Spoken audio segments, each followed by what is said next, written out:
There's a really interesting story coming out of Kansas of folks refusing to go along with the awful plans of the regime, even though it's going to cost them $30 million. And I don't really hear anybody else talking about it.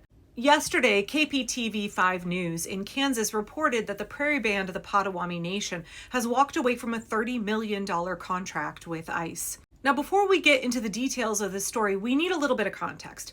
So ICE is obviously committing an ethnic cleansing in this country. They have rounded up hundreds of thousands of immigrants, stuffed them into detention facilities, deported some of them. But please understand that these detention facilities are being run by private businesses. These are men running corporations, getting extremely rich, having billions and billions of dollars worth of government contracts to snatch and imprison immigrants in these detention facilities. I think it's something like $120,000 to $150,000 a year these businesses are making keeping immigrants imprisoned. Ethnic cleansing is big business in late stage capitalism, and these corporations, they're struggling to find enough places to stuff all of these immigrants, especially because so many states are sanctuary states, so they can't go and build new detention centers in them. And one of the workarounds that we're seeing these ICE contractors try to do, Department of Homeland Security try to do, is that they're trying to negotiate with Indigenous Americans because, right, there's tribal sovereignty.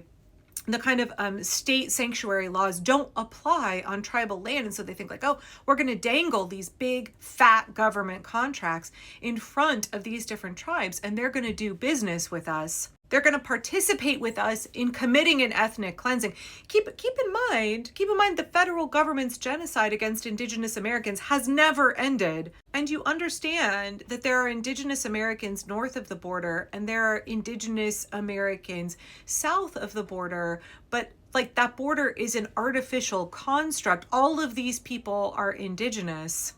And yet these ICE chuddies, these men running Core Civic and Geo Group, they think that they're going to get tribes to go along with committing an ethnic cleansing against other Indigenous people. We've watched ICE try this shit with tribes here in the Pacific Northwest and fail really fucking hard. And clearly they're trying it in Kansas as well. So let me read a little bit of this here so you get the full story. A Kansas tribe says it has walked away from a $30 million federal contract to come up with preliminary designs for immigrant detention centers, not just one, multiple centers, after facing a wave of online criticism. So do me a favor and reserve judgment while you listen to how this story unfolds, because it's a little bit complicated.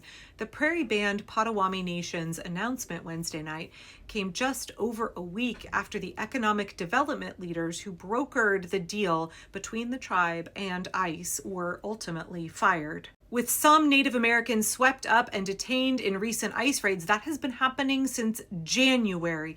There were Navajo who were swept up in ICE raids in January. Just over the Thanksgiving holiday, I talked about how Elaine Miles, who is a member of the Confederated Tribes of the Umatilla Indian Reservation here in Oregon, was stopped by ICE in Washington state, who claimed that her tribal ID was not authentic. And that incident happened just 2 weeks after ICE tried to deport Letitia Jacobo, who is a member of the Arizona Salt River Pima Maricopa Indian Nation. She's an Indigenous American, and ICE tried to deport her out of this country just a month ago.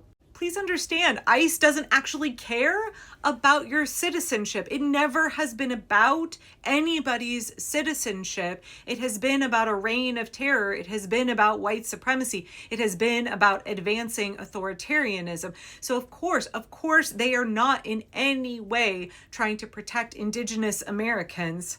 What ICE is doing to immigrants in this country is a logical extension of the genocide they have been carrying out against Native Americans for the entire history of our country. Okay, let me get back to this piece. Sorry, I didn't mean to go off like that. Okay, with some Native Americans swept up and detained in recent ICE raids, the deal was derided online as disgusting and cruel. Many in Indian country also questioned how a tribe whose own ancestors were uprooted 2 centuries ago from the Great Lakes region and corralled on a reservation south of Topeka could participate in the Trump administration's mass deportation effort. experts. Now, obviously, as a white lady, it's not my place to talk about this kind of conversation, this kind of discourse within the Native community, but I do know from my spouse and kids that this conversation is also happening amongst the Chickasaw, the kind of Americanization, the kind of Christianization of a lot of Indigenous folks, especially if we're looking at Indian country, especially if we're looking at Kansas and Oklahoma, areas that are deeply red, deeply conservative, and tribes that have been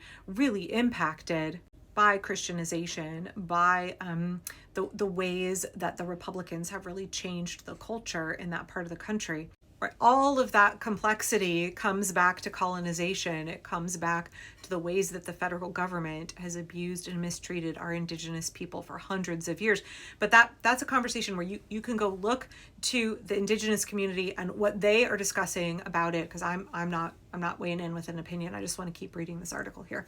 So Tribal Chairman Joseph Zeke Rupnick nodded to the historic issues last week in a video address that called reservations the government's first attempts at detention centers. Yep. In an update Wednesday, he said that he was happy to share that our nation has successfully exited all third-party related interests affiliated with ICE. Please understand, a lot of tribes are very large and complex and have a lot of different branches and businesses in order to make sure that the needs of tribal members are provided for. For example, my husband's tribe has a chocolate factory. That's one of the big industries that they have. The Prairie Band Potawatomi have a range of businesses such as healthcare management, staffing, general contracting, and interior design. The chief said in his latest address that tribal officials plan to meet in January about how to ensure economic interests do not come into conflict with our values in the future. Okay, so this is where it gets really complex. All of these contracts and all these businesses for an entire tribal government, very complicated. A tribal offshoot was hired by ICE. That offshoot is KPB Services, LLC. It was established back in April in Holton, Kansas by someone named Ernest C. Woodward Jr., who is a former naval officer and markets himself as a go-to advisor for tribes and affiliated companies who are seeking federal land contracts. It's not really clear to me whether Ernest Woodward Jr. is actually a member of the Potawatomi Nation, but back in 2017, Woodward's firm advised the tribe on its acquisition of other government contracts, which specialize in outfitting federal buildings with things like furniture and medical equipment. Although they couldn't reach him for comment, Woodward has other LLCs that apparently do business with the federal government. And specifically, this KPB LLC, that's an offshoot of the tribe, said that Woodward no longer worked there, but they wouldn't say whether or not he was terminated. A spokesperson for the Prairie Band Potawatomi Nation said the tribes divested from KPB LLC.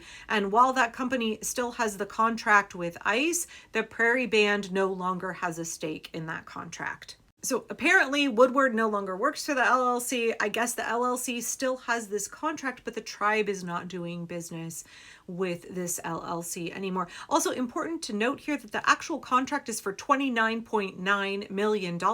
And that's because sole source contracts above $30 million require additional justification under federal contracting rules. So they were trying to offer this LLC $29.9 million to do plans and concept designs for processing and detention centers, but they wanted to keep it at the number right underneath federal scrutiny.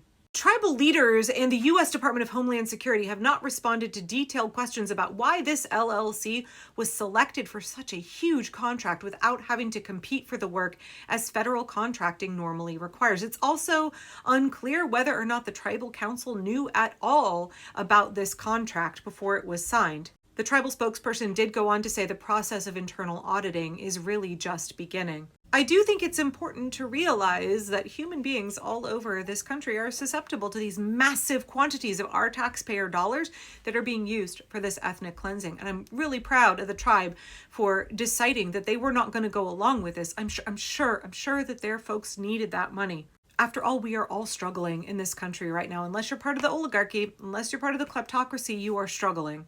So good on the Prairie Band of the Potawatomi Nation for not going along with this. We all need to be aware of the sneaky ways that ICE is trying to advance their plan, and we all have to make sure that we hold the line. that we refuse to be compliant with the ethnic cleansing, with the advancement of fascism in this country. We've got to continue to hold the line, even when they're dangling $29.9 million in front of us.